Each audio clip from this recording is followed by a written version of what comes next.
اخی چارې ملګرو ستړي مه شئ. ما د یو څو خبرې په عموم کې د ټول پاکستان ملایانو دپاره او په خاصه توګه په اوسنیو حالاتو کې د شیخ ابلیس دپاره دي. دلته خبره یوازې د یو شخص د نظر نه ده، یوازې د یو شخص د خبرو نه ده. دلته خبره د اسلامي نظریې ده، د اسلام د دین هغه د اصلي روح خبره ده. ما پوښتنه دا ده، دا د دغې پوښتنې جواب دی ما ته ټول د پاکستان ملایان راکړي. اوس که دا دین دی چې تاسې یې بیانوئ، نو هغه څوک چې د دغه قاسم منیر د دغه کرایي پوځ د لاسه یې کور ران شوی دی، بېکوره شوی دی، تر سر یې پښې له پښې په سړکونو ځغلېدلي دي، ورور یې وژل شوی دی، تره یې وژل شوی دی، خور یې وژلې شوې دی، لور او بچی یې وژل شوی دی. هغه به د دغه دین په اړه څه فکر کوي؟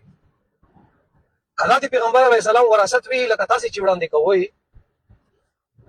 نو هغه متضرر پښتون او افغان، هغه متضرر مسلمان، هغه متضرر بلوچ، هغه د دغه دین په اړه د دغه وراثت په اړه څه فکر کوي؟ آیا د تاسو دغه کردار، آیا د تاسو دغه خبرې او تقاریر دا خو به د اعلی د دین د بدنامۍ او د پیغمبر علیه السلام د وراثت د بدنامۍ سبب نه کېږي؟ غپېږئ مه، غول مه خورئ. موږ چې پوښتنه کوو، موږ چې لیکنه کوو، د اعلی د دین د احکامو په مطابق موږ دغه هر څه کوو. په ځای د دې چې تاسې د اعلی د دین او د اعلی د احکامو په مطابق د شرعي نصوصو مطابق موږ ته ځواب راکوئ، تاسو غپېږئ، تاسو د خېټې نه لګیا وئ، مدح او صفتونه بیانوئ، ځواب راکوئ، ځواب. چایا په دغه نمایندګۍ باندې چې تاسو یې ادعا کوئ خلک مسلمانان، دا خو به تاسو د دین نه وي متنفره کړي، یا خو به یې متنفره کوئ نه.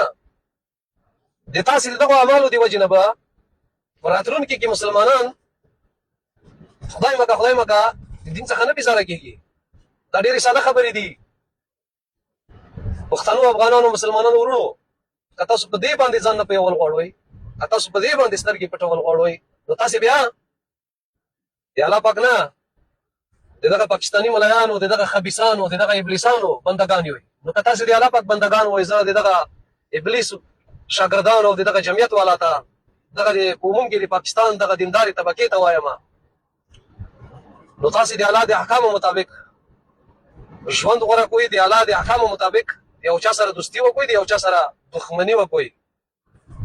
صرف په نوم باندې نه چې یو سړی بس څو ټکي سبق یې ویلی دی، عالم دی، هغه چې هره غول خوري هغه خبره به صحیح وي. دا موږ چې درته لګیا یو، دا اوس موږ تا ته د خېټې نه لګیا یو که نه، دا خبره په منطق ولاړه ده، دا خبره په دلیل ولاړه ده، دا خبره د شریعت سره مطابق خبره ده.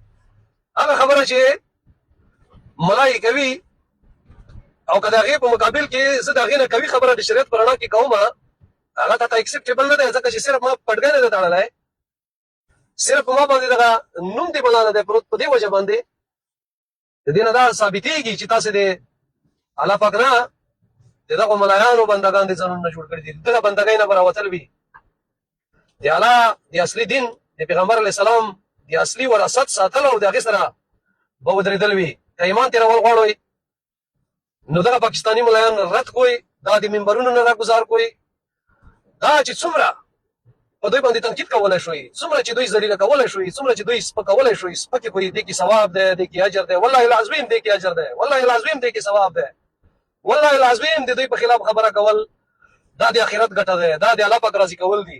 دا ډېرې ساده خبرې دي. که ځان نه پوهوئ، صرف بندګي کوئ، نو دغه بندګي د تاسو ته مبارک وي. دغه بندګي نه زه کوم او نه بل سوچه مسلمان کوي، او چې څوک یې کوي هغه به د ایمان خلاص وي. ډېره مننه دوستانو، خدای دې وکړي چې ما دغه خبرې، ما دغه سوالونه شیخ ابلیس خبیث ورسره نور پاکستاني ملایانو ته ورسېږي، او په کار دی چې تاسو دا ورسوئ. ډېره مننه.